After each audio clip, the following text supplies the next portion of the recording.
Assalamualaikum warahmatullahi wabarakatuh. Hai teman-teman semua, kembali lagi dengan kami di Lisvika Channel. Nah, pada video kali ini kami akan berbagi informasi terupdate kepada teman-teman semua terkait ada 7 kriteria yang berhak untuk mendapatkan dana bantuan BLT dari BPJS Ketenagakerjaan sebesar Rp1.000.000 per orangnya. Nah, jadi bagi yang memenuhi 7 kriteria ini, maka teman-teman akan mendapatkan dana bantuan sebesar Rp1.000.000 per orangnya. Nah, untuk informasi selengkapnya, ayo silakan teman-teman tonton video ini sampai selesai dan jangan di skip-skip agar teman-teman semua tidak gagal paham terhadap informasi yang akan kami sampaikan.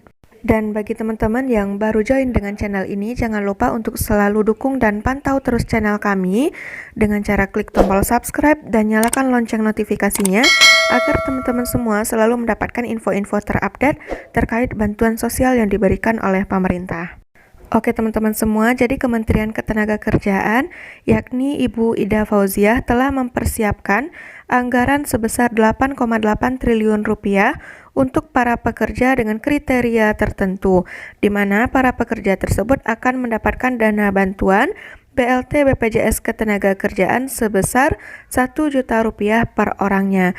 Nah, bantuan tersebut diberikan bagi pekerja formal, baik itu di sektor non-esensial dan non-kritikal. Selanjutnya, Menteri Ketenagakerjaan yakni Ibu Ida Fauziah sudah menentukan 7 kriteria bagi penerima dana bantuan BLT BPJS Ketenagakerjaan sebesar 1 juta per orangnya. Nah, untuk info selengkapnya, ayo teman-teman silakan tonton video ini sampai selesai. Terkait dengan respon kami terhadap penurunan aktivitas masyarakat yang berdampak pada ekonomi dan daya beli pekerja atau buruh, serta mendukung masyarakat dan bisnis selama masa pandemi COVID-19 ini dan PPKM berbasis mikro, maka kami mengusulkan untuk memberikan subsidi upah kepada para pekerja yang terdampak. Nanti subsidi upah ini payung hukumnya akan kami buat dalam peraturan Menteri Ketenagakerjaan, di mana kami mengusulkan bahwa bantuan pemerintah ini merupakan program stimulus yang kami koordinasikan dengan Komite PEN, Kementerian Keuangan, BPJS Ketenagakerjaan. Pekerja atau buruh yang mendapatkan subsidi upah ini adalah tentu saja warga negara Indonesia yang dibuktikan dengan nomor induk kependudukan, pekerja atau buruh penerima upah, kemudian terdaftar sebagai peserta jaminan sosial tenaga kerja yang masih aktif di BPJS Ketenagakerjaan yang dibuktikan dengan nomor kartu kepesertaan sampai dengan bulan Juni 2021. Data BPJS ini menjadi sumber karena kami menilai bahwa data ini yang terbaik yang dapat diakses dan dipertanggungjawabkan hingga saat ini. Peserta yang membayar iuran dengan besaran iuran yang dihitung berdasarkan upah di bawah 3,5 juta sesuai dengan upah terakhir yang dilaporkan pemberi kerja kepada BPJS Ketenagakerjaan.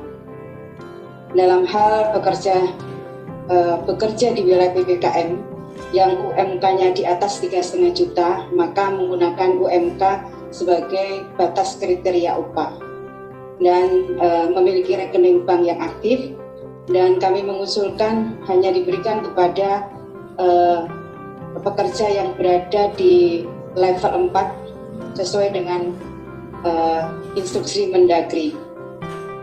Kemudian bekerja pada sektor yang terdampak PPKM antara lain industri barang konsumsi, perdagangan dan jasa kecuali jasa pendidikan dan kesehatan, transportasi, aneka industri, properti, dan real estate. Proses penyaluran bantuan pemerintah berupa subsidi upah oleh bank penyalur dilakukan dengan pemindahbukuan dana dari bank penyalur kepada rekening penerima bantuan pemerintah melalui bank-bank BUMN yang dihimpun dalam Himbara. Mekanisme penyaluran bantuan subsidi upah diberikan kepada pekerja atau buruh sebesar 500.000 per bulan selama 2 bulan yang akan diberikan sekaligus, artinya 1 kali pencairan, dan pekerja akan menerima subsidi 1 juta. Data calon penerima bantuan upah bersumber dari data kepesertaan BPJS Ketenagakerjaan yang nantinya harus diverifikasi dan divalidasi oleh BPJS Ketenagakerjaan sesuai dengan kriteria dan persyaratan yang ditentukan. Kemudian dari data ini disampaikan kepada Kementerian Ketenagakerjaan. Dan untuk memastikan bantuan subsidi upah atau gaji ini tepat sasaran, kami harus melakukan checklist data yang diserahkan oleh BPJS Ketenagakerjaan. BPJS Ketenagakerjaan dipilih sebagai sumber data, saya kira mengingat sampai sekarang data BPJS Ketenagakerjaan dinilai yang paling akurat dan lengkap, sehingga akuntabel dan valid untuk digunakan oleh pemerintah sebagai dasar pemberian subsidi upah secara cepat dan tentu saja tepat sasaran. Dan saya kira ini juga dalam konteks memberikan apresiasi kepada pekerja atau buruh yang sudah terdaftar dan aktif membayar iuran BPJS Ketenagakerjaan. Dan ini juga saya kira menjadi momentum untuk meningkatkan kepesertaan jaminan sosial ketenagakerjaan sebagai bagian dan upaya transformasi menuju Indonesia maju. Data penerima bantuan subsidi upah ini kami akan ambil dari BPJS Ketenagakerjaan dengan batas waktu pengambilan data sampai dengan 30 Juni 2021. Sehingga peserta hanya yang telah terdaftar pada batas waktu tersebut dan memenuhi persyaratan. Hasil rapat kami untuk memperbanyak masyarakat yang akan mendapatkan bantuan pemerintah, maka jumlah penerima sebanyak kurang lebih 8 juta pekerja, dan dengan demikian akan membutuhkan anggaran estimasinya sebesar 8 triliun. Kami terus mendorong pekerja yang belum menyerahkan data nomor rekening ke BPJS Ketenagakerjaan untuk segera menyerahkan data rekeningnya ke perusahaan tempat bekerja, dan tentu saja seterusnya diteruskan kepada BPJS Ketenagakerjaan. Saya kira ini kita sudah punya pengalaman menyalurkan subsidi upah ini. Tentu kami akan memulai dengan membuat peraturan Menteri Ketenagakerjaan dan memvalidasi data yang ada di BPJS Ketenagakerjaan. Mudah-mudahan dengan subsidi ini akan membantu para pekerja terutama yang di luar sektor kritikal untuk bisa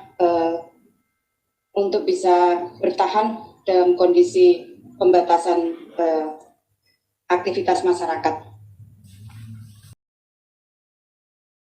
Oke teman-teman, jadi itulah 7 kriteria penerima BLT BPJS Ketenagakerjaan sebesar 1 juta per orang yang sudah disampaikan oleh Ibu Ida Fauziah selaku Menteri Ketenagakerjaan. Semoga informasi yang kami sampaikan ini dapat bermanfaat bagi teman-teman semua.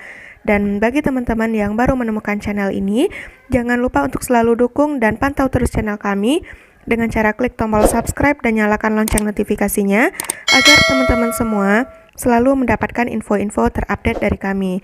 Nah, sekian dulu untuk informasi kita pada video kali ini. Saya tutup. Assalamualaikum warahmatullahi wabarakatuh.